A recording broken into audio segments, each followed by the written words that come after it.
देखो बच्चों, class 8th का हम पॉलिटिकल साइंस टॉपिक है।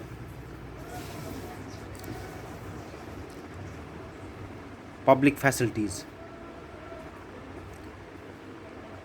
पहला क्वेश्चन है, why do you think there are so few cases of private water supply in the world. आपको कैसे लगता है कि few case of private water supply in world में है? इसका आंसर है, there are very few case of private water supply in the world because water is an essential amenity. Water एक ज़रूरी एम्यूनिटी है। Water supply is an public facility that every government must provide to the citizens of state। ये public facility है, हर government को provide करना पड़ता है citizens को। In case where water supply was placed in hands of private companies, अगर private company के हाथ में वाटर सप्लाई को दिया गया, the price of the water rose, उसकी कीमतें बढ़ जाती हैं, making in unaffordable to the mass. तो ये मास के लिए अनएफोर्डेबल हो जाता है, मतलब वो उसका जो रेट है वो उसको खरीद नहीं पाते हैं। The resulted in rights protests and violent demonstration in the countries like Bolivia. Hence, it has been deemed that best that the government must handle water supply service। इसलिए ये माना गया है कि जो गवर्नमेंट है, जो वाटर सप्लाई स्कीम है, वो खुद अपने हाथ में ही रखे, उसको प्राइवेटाइज ना करे, क्योंकि प्राइवेटाइज करने के बाद इसकी कीमतें बढ़ जाती हैं, जिससे बाद में दंगे हो सकते हैं, लोग अफोर्ड नहीं कर पाते हैं वाटर प्राइस। दूसरा question, do you think water in Chennai is available to and affordable by all? Discuss. क्या आपको लगता है चेन्नई में वाटर सबको अवेलेबल है और अफोर्डेबल है, खरीद सकते हैं, खरीद पाते हैं लोग? Water in Chennai is not available to and affordable by all. Water जो चेन्नई में अफोर्डेबल ऑल सब खरीद नहीं पाते। Availability of the good and regular water supply is proportionate to the level of income one earns. In the city, senior government officials in areas like Anna Nagar can get a whole water tanker arranged for themselves.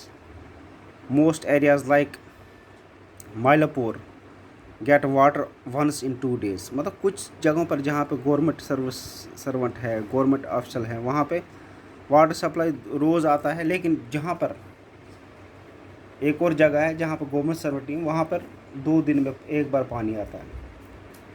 In Madipakkam people buy bottled water for drinking purpose, but the situation is worst in slums।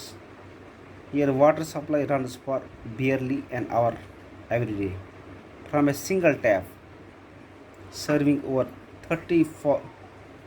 30 families for all their water needs। मतलब एक tap, एक नलका है। Slums में ज़्यादा problem है, जहाँ पर एक नलका लगा है, वो वाटर की वहाँ बहुत प्रॉब्लम। एक नलका लगा और 30 फैमिलियाँ उस पर डिपेंड है, जो 1 घंटे के लिए पानी आता है सिर्फ।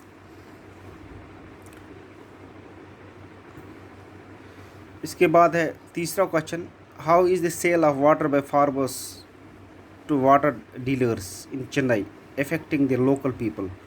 Do you think local people can object to such exploitation of water, groundwater? Can the government do anything in this regard? The sale of water by farmers to water dealers in Chennai is affecting the local people in जो वहाँ पे farmers हैं वो cell करते हैं water, किनको? Water dealers को, जिससे इफ़ेक्ट पड़ता है आम लोगों पर। The water they are taking away is for irrigation of agriculture. Because of this exploitation, irrigation and so agriculture is bound to suffer. This water is also for general supply and drinking purpose of villagers, and as a result, a heavy exploitation of water and groundwater levels dropped drastically in these areas। जिससे इसकी जो ground water level है वो drastically down हो जाती है इस वजह से।